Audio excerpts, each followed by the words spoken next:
সম্মানিত সাংবাদিক বন্ধুগণ, আসসালামু আলাইকুম। আমরা একটা দুঃখজনক হত্যাকাণ্ডের পরিস্থিতি উদ্ঘাটন সাপেক্ষে আপনাদের সামনে আমরা জেলা পুলিশ, পিবিআই সহ অন্যান্য যারা বিশেষায়িত সংস্থা আছে তারা আপনাদের সামনে আমরা হাজির হয়েছি। আপনারা জানেন, গতকাল দুপুর 2টার দিকে আমাদের একটা খবরের ভিত্তিতে জেলা পুলিশ জনসেবা হাসপাতালের 3য় তলার কক্ষ থেকে উনি ডাক্তার আমিরুল ইসলাম, যিনি ড্যাবের রাজশাহীর আহ্বায়ক, বিএমের রাজশাহীর অঞ্চলের আহ্বায়ক এবং বেসরকারি ক্লিনিক মালিক সমিতিরও উনি নেতা, উনি নৃশংসভাবে ওনার নিজ হাসপাতালের একটা শয়ন কক্ষে উনি রেস্টরুম আছে, সেখানে নৃশংসভাবে খুন হয়েছে। সেভাবে আমরা এসে ওনাকে পাই। সেই ভিত্তিতে আমরা পারিপার্শ্বিক অবস্থা ও আমাদের যে প্রযুক্তিগত যে বিষয়গুলো আমরা বিশ্লেষণ করি, আমরা পুলিশের পক্ষ থেকে আমরা জেলার বিভিন্ন সংস্থা আমরা যৌথভাবে কাজ করার পরে আমরা দেখতে পাই হাসপাতালের একটা স্টাফ এটার সাথে মূলত জড়িত ছিল।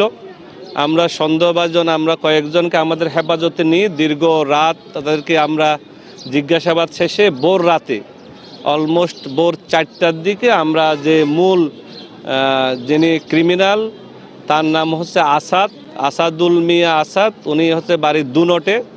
সে 2024 সালে বগুড়া থেকে এইচএসসি পাশ করে টিএমএসএস মেডিকেল কলেজে ল্যাব রেজিস্ট্রার হিসেবে কর্মরত আছে। সেই আসাদ গত 3 বছর ধরে ডাক্তার আমিরুল সাহেবের পিএ হিসেবে এখানে কর্মরত ছিলেন। কর্মরত থাকার সময় হাসপাতালে বিভিন্ন স্টাফ আছে, বিভিন্ন ফিমেল কলিগও থাকে। এইরকম একটা ভুল বুঝাবুঝির ঘটনাকে কেন্দ্র করে তাদের মধ্যে ডাক্তার আমিরুল সাহেব সহ আসাদ আর একটা মেয়ে, যেটা আসলে আমরা অনেক ক্ষেত্রে মেয়েদের বিষয়ে আমরা বলি না অনেক সময়, এই 3 জনের একটা মানে ভালো লাগা অথবা মানে নিজেদের আন্ডারস্ট্যান্ডিংগত একটা বিষয়কে নিয়ে মতবিরোধ দেখা দেওয়ার প্রেক্ষিতে গত 25 অগাস্ট আসাদ এবং যে মেয়েটাকে কেন্দ্র করে এই ঘটনা, সেই মেয়ে সহ তাকে মারধর করা হয়। ওখানে একটা চেঞ্জ রুম ছিল, সেখানে মারধরের পরে আসাদকে চাকরি থেকে বের করে দেওয়া হয় হাসপাতাল থেকে। তারপরে সে বগুড়া চলে যায় 25 তারিখেই।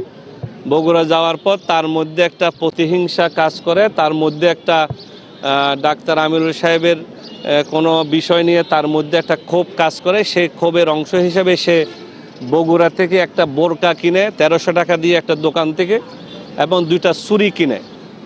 সে যেহেতু এখানে 3 বছর পিএ হিসেবে কর্মরত ছিল, তার কাছে ডাক্তার আমিরুল সাহেবের রুম, এখানে প্রবেশ পথ, কোথায় সিসিটিভি ফুটেজ থাকবে না, কোথায় সে ফাঁকি দিলে সহজে ঢুকতে পারবে, এইসব বিষয় তার জানা আছে। সেই ভিত্তিতে গত 31 অগাস্ট সন্ধ্যা 7টার দিকে সে বোরকা পরিহিত অবস্থায় সে 3 তলার ডাক্তার আমিরুল সাহেবের কক্ষে অবস্থান নেয়। প্রথমে যখন সে 3 তলায় আমির সাহেবের রুমের সামনে যায় তখন উনি ভিতরেই ছিলেন। এই সময় সে সিঁড়িতে সে আত্মগোপন করে অবস্থান নেয় অ্যাজ এ মহিলা হিসেবে। তারপরে যখন ডাক্তার আমির সাহেব যখন এখান থেকে বের হয়ে যান 7:10-এর দিকে, তখন সে যেহেতু উনি আসা যাওয়ার মধ্যেই থাকেন এবং সে জানতো এখানে সিসিটিভির কাভারেজ নাই এই কোণাটাতে, সে কৌশলে এই রুমের মধ্যে ঢুকে খাটের নিচে সে আশ্রয় নেয়। তার প্রাথমিক জিজ্ঞাসাবাদে আমরা যেটা বুঝি, তার সাথে যেটা আমাদের 10-12 ঘন্টা জিজ্ঞাসাবাদ হয়েছে, তার প্রথমত ইচ্ছা ছিল যে সে তাকে পঙ্গুত্বের কোনো কিছু করবে, কিন্তু সেই যেহেতু বেশি রাত্রে, ওই দিন ডাক্তার আমিরুল সাহেব রাত 1টা পর্যন্ত সে চেম্বারে বিভিন্ন রুগী দেখছে, বিভিন্ন রুম ভিজিট করে প্রায় 1:15টার দিকে সে রুমে আসছে। উনি আবার নিজে হাইপার টেনশান, ওনার ঘুমের সমস্যা, প্রেশার, এইসব রুগী ছিলেন। উনি ওষুধপত্র, উনি ঘুমের ওষুধও খাইতেন, সেটাও পিএ হিসাবে আগে যে কর্মরত আসাদ জানতো। সেই প্রেক্ষিতে উনি ঘুমের ওষুধ খেয়ে তারপর উনি কিছু ফাইলপত্র সাইন করছে হাসপাতালের 1টা-1:30টার দিকে। এই পরে রাত 3টা, 3:30 পর্যন্ত মানুষজনের আনাগোনা ছিল, আমাদের সিসিটিভি ফুটেজও সেটা দেখা গেছে, ডাক্তাররা রাউন্ডে ছিল। সে যেহেতু এইসব 3 বছর এটার সাথে অভ্যস্ত, সে আনুমানিক 4টা, সোয়া 4টার দিকে যখন গভীর ঘুমে সে ডাক্তার আমিরুল সাহেব ছিলেন, তখন সে প্রথমে উঠে এই নৃশংস হত্যাকাণ্ড, যেটা আপনারা বিভিন্নভাবে গতকাল আপনারা দেখছেন, সেই নৃশংস হত্যাকাণ্ড ঘটিয়ে সে জানতো যে ওখানে ভিতরে সিসিটিভির মূল ক্যামেরাগুলো ডাক্তার আমিরুল সাহেবের রুমেই ছিলেন, তো সেই জন্য সে প্রায় ঘন্টাখানেক অপেক্ষা করছে। সে নিজেরে গোছাইয়ে সে আবার 6:30টার দিকে সে বোরকা পরে নিচে নেমে গিয়ে সে চলে যায়, গিয়ে সে আবার বগুড়ার দিকে রওনা হয়। সে বগুড়ার নন্দীগ্রাম এলাকার একটা নির্দিষ্ট এলাকায় সে তার ছুরি, ব্যবহৃত ছুরি দুটা ফেলে, আর বোরকাটা সে এই সিংরাদ্দি পাশে নদী আইসিডি টাওয়ারের সামনে নদীতে ফেলে দেয়। তা আমরা সেই সব বিষয় যেহেতু যাচাই বাছাই সাপেক্ষে আমরা রাত্রের অপারেশনের পরে সকাল থেকে আমরা সেই ছুরি দুটো উদ্ধার করি, কিন্তু বোরকাগুলো যেহেতু নদীর স্রোত, আমরা একটা টিম কাজ করবে রাত্রে এই স্রোতের মধ্যে কোথাও পাওয়া যায় কিনা, কিন্তু আমরা এটা নিশ্চিত হয়েছে সে বোরকা কোত্থেকে কে নিচ্ছে, সে বগুড়া থেকে। এই পরে এই হত্যাকাণ্ডের বিষয় সে আমাদেরকে বিস্তারিত অবহিত করছে। এখন যে বিষয়গুলো সামনে আসছে এর প্রেক্ষিতে পরবর্তী পুলিশি ব্যবস্থা হিসাবে যেটা করণীয়, যেটা কোর্টে যিনি স্বীকারোক্তিমূলক জবানবন্দি যেটাকে বলে সেটা দিতেও সে সম্মত হয়েছে। সে তার দাবি মতে সে ক্ষোভের বসে অথবা তার মধ্যে কোনো ধরনের ওই যে ত্রিমুখী একটা বিষয় ছিল, সেই বিষয়কে সামনে রেখে তার মধ্যে নৃশংসতার প্রতিহিংসা জাগ্রত হয়েছে বলেই সেই ঘটনাটা ঘটাইছে। এই অবস্থায় আপনাদের সাথে আর এতটুকুই আমাদের জেলা পুলিশের থেকে, আমাদের জেলার অফিসাররা আছে, আমরা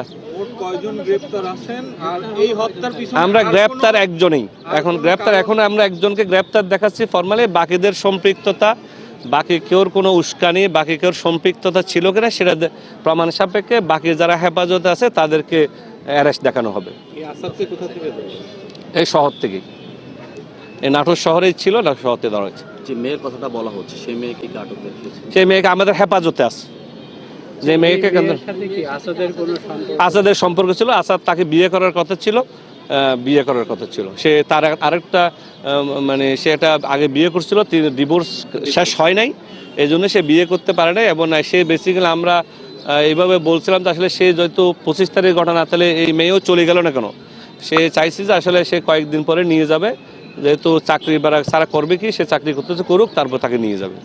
এখানে আমিরুল সাহেবের ভূমিকা কি তাদের প্রেমের মধ্যে? ত্রিমুখী একটা সম্পর্ক তো আমরা একটু টেকনিক্যালি বললাম, আমরা যে একটা মৃত মানুষ সম্পর্কে খুব বেশি খারাপ কথা না বলা ভালো। আমরা তো সবাই ধর্ম, যার ধর্মে তার মৃত মানুষের প্রতি সম্মান দেখানোটাও কিন্তু আমাদের দায়িত্ব, আমরা ওটা প্রকাশ্যে না বলা ভালো। আমরা তো সবাই যার ধর্মের একটা ইথিক্সে বিশ্বাস করি।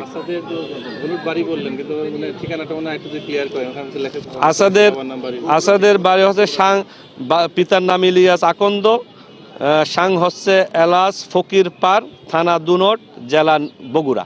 আচ্ছা, আরেকটা প্রশ্ন, সেটা হচ্ছে যে তাকে কি কোনো চেতনানাশক খাওয়ানো? না, চেতনানাশক কিছু হন। উনি যদি রেগুলার ঘুমের ওষুধ খায়, এটা আসাদ জানতো। পিএ হিসেবে 3 বছর যেহেতু ছিল, সে জানে যে উনি যেহেতু হাইপার টেনশন, ডায়াবেটিস, অনেক ধরনের অসুস্থতার মধ্যে থাকে, এই জন্য ও জানতো যে এরকম ঘটনা মানে গভীর ঘুমে চলে যাবে।